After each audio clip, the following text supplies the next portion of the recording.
Ang umaga sa atin lahat mga kababayan, nasiraan po yung sasakyan namin na flat. Nabutas yata. So pinapagawa namin dito. Andito kami sa ano to? Entrance pa Santa Barbara. Pero may nakakilala sa atin na isang lulo. Kaya kausapin natin. Lo, mukhang alanganin tayo rito. Pwede tayo sa maganda-ganda. Diyan na lang. Oh. Ilang taon na si Lolo? 23 po. Ano pangalan niyo po? Benicio Cayabyab. Dionisio Cayabyab. Magandang morning po. Salamat. Nakilala niyo si Daddy Frankie. Bakit niyo po nakilala? Dahil sa palagi akong kung wala akong magagawa sa bahay, nakahiga lang ako, nakikita ko yung mga vlog nyo. Salamat naman. Tulad nung naglalakad na babae, na Batangas ata yun, saka dito sa Anda, Opo. nakilala ko yun. Kaya sabi ko si yun na, Daddy Frankie yun na. Sabi ko, Kaya lumapit ka. Kaya lumapit ako. Saan sana punta niyo po? Humihilang. Anong pinagkakabalahan ni tatay? Anong dating trabaho ni tatay? Dati ako sundalo eh. O di may pension kayo. Wala, natanggal ako sa serbisyo eh. Ay, bakit po? Nakadisgrasya ako eh. Paanong disgrasya po? Nakabaril ako dahil noong 1973 ata yun, 74, humingi ng tulong yung kababayan ko na taga rito sa Katablan, pero nandun ako sa Novaliches, sa Kramer. Pinuntahan ko yung kababayan ko na humihingi ng tulong dahil binabato yung bahay niya palagi tuwing gabi. Opo. Dahil kalalabas lang yung kapitbahay niya sa Muntinlupa. Ngayon, nung pauwi na kami, dahil pinagsabihan namin yun na labas-pasok sa bilangguan, kung gaganayanin naman, kawawa yan, kako. Dahil hiningihan niya raw ng araw-araw ng Panginoon niya. Tinawag ako, pauwi na kami, 5 kaming sundalo, pinalo niya ng Cabre de Barreta yung isang kasama ko sundalo. Siyempre, naawa ko, nalaglag yung tenga niya. Aksidente siguro, naparil ko. Opo. Yung naparil ko na yun, meron pala yung naghahanap na nasa DND. Yun, malakas siya. Pinakulong ako, hindi man lang ako pa. Nasintensyahan ako. 3 years straight, pero naka 1 taon na ako sa kulungan. 1 taon ka nakulong. 1 year, 4 months, 19 days. After mong nakulong, wala ka na sa serbisyo. Wala na. Pati yung pagka nakulong kasi wala nang pension, no? Kasi mayroon akong discharge eh. Honorable discharge.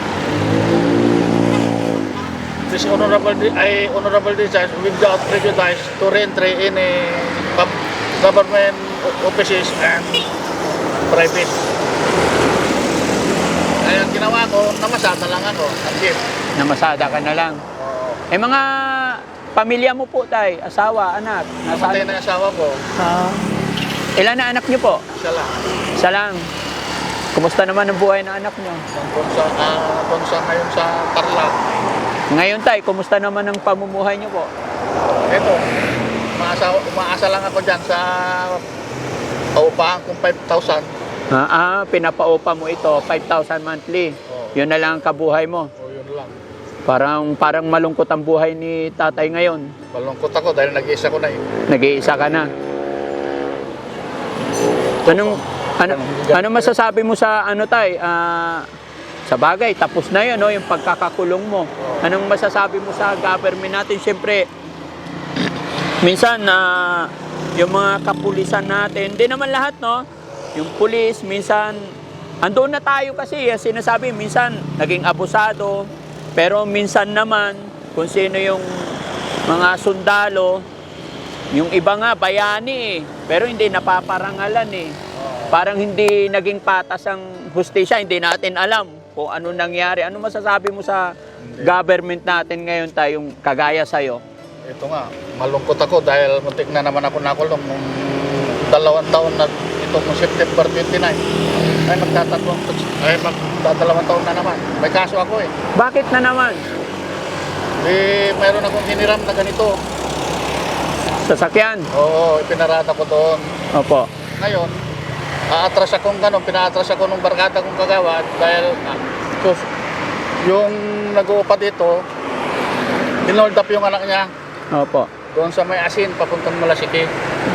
Ngayon, may dumaan na at kung sila siguro na stop sila rito dahil papunta ako doon, atras ako, papunta ako doon, siya naman, papunta ka doon.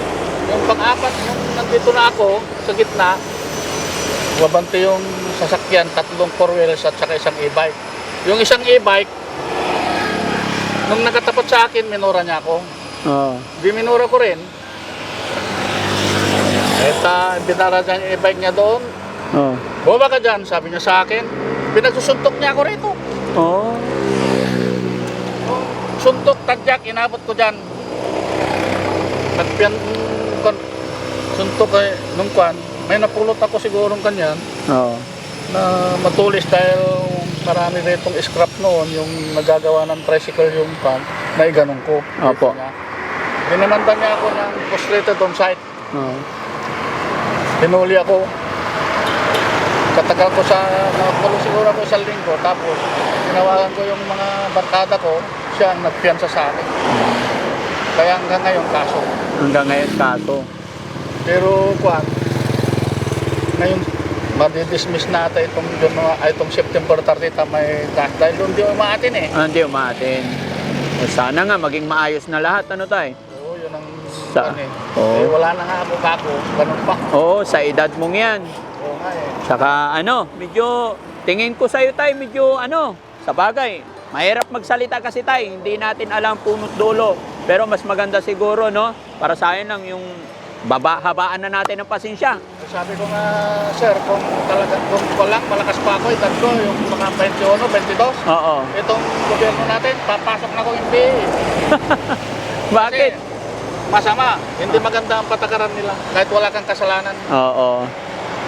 Hindi pantay ang ustisya eh. Hindi pantay, oh. Kung sino yung mahirap kasi, sorry, no? Kahit ako rin, mga kababayan, marami kasi ako nasasaksihan na nakikita ko talaga parang kung sino yung mahirap, hirap na siyang lumaban or humabol ng tamang hustisya. Kasi sabi ko, kung talagang luko-luko ako pa ako, Opo. hindi ko abutin itong edad ko 73 years old, kung dahil marami na ako napunta ng lugar. Opo.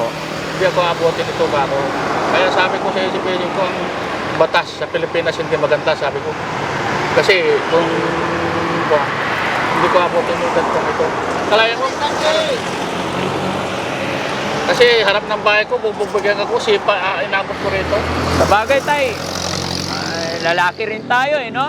Kahit sino siguro, pagtatanggol mo sarili mo. Ganun, no? Ganun kalaki. Oo.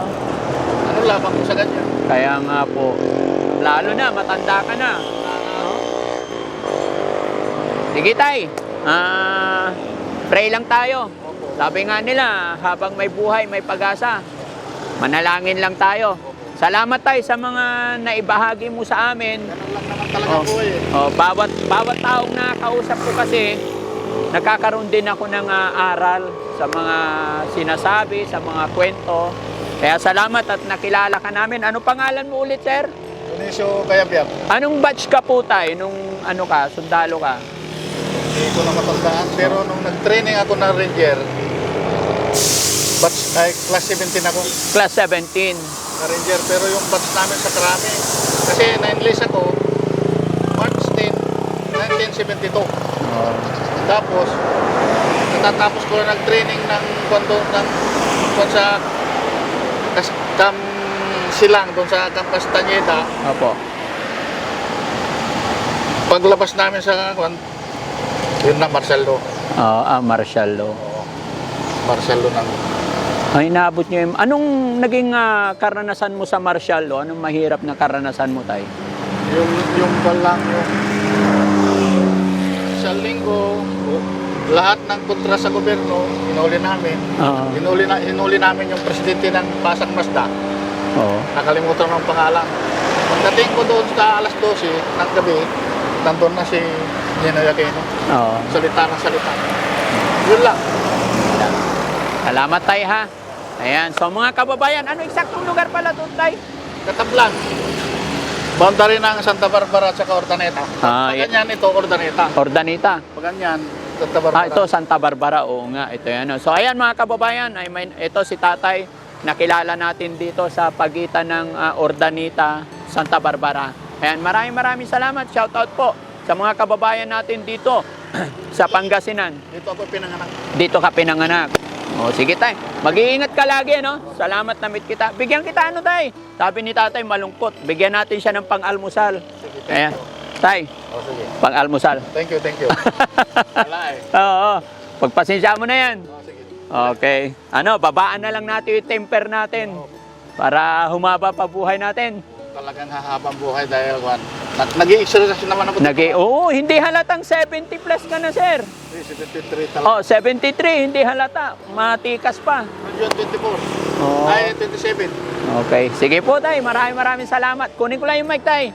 Okay. Sige. Thank you, sir. Salamat po, ah. Ayan. Okay po, mga kababayan. Shout out po. Ayan, sa lahat ng followers ng Team Daddy Frankie, ni Daddy Frankie dito sa Pangasinan. Mabuhay po tayo lahat. Shout out po. Kasi nakita ko sa paggabi, hindi ako nakakatulog. Dito sa cellphone ko, nakikita. Libangan. Salamat po. Sinusubaybayan ko yung mga buwan nyo. Talagang Opo.